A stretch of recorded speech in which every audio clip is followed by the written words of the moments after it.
বিএমইটির পরিসংখ্যান অনুযায়ী 2022 থেকে 2025 পর্যন্ত 3 লক্ষের বেশি নারী শ্রমিক বিদেশে গমন করেছেন।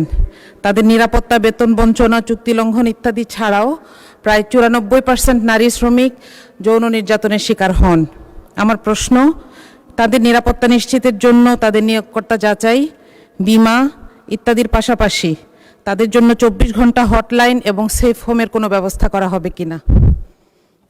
ধন্যবাদ মাননীয় সদস্য। মাননীয় প্রতিমন্ত্রী।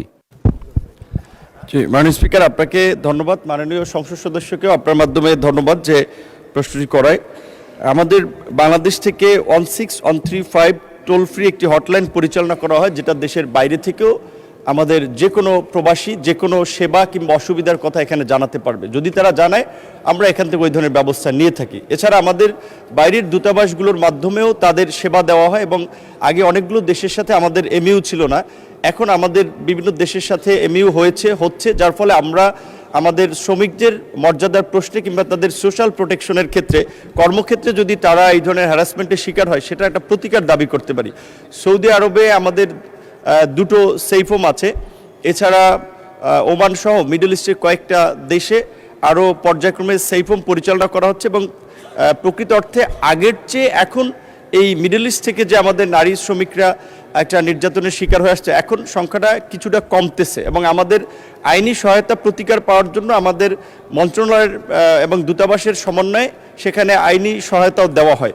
এবং আমাদের নারী শ্রমিকদের বিশেষ করে পাঠানোর ক্ষেত্রে এখন আমরা একটু বেশি কেয়ারফুল হচ্ছি, যে প্রকৃত অর্থে তারা যেখানে যাচ্ছে সেখানে কাজের পরিবেশ এবং আপনার আইএলও কিংবা আন্তর্জাতিক সংস্থার যে মানদণ্ড অনুযায়ী শ্রমিকরা তাদের সোশ্যাল প্রোটেকশনগুলো পাবে কিনা, সেগুলো এনশিওর করার পরে আমরা পাঠাচ্ছি।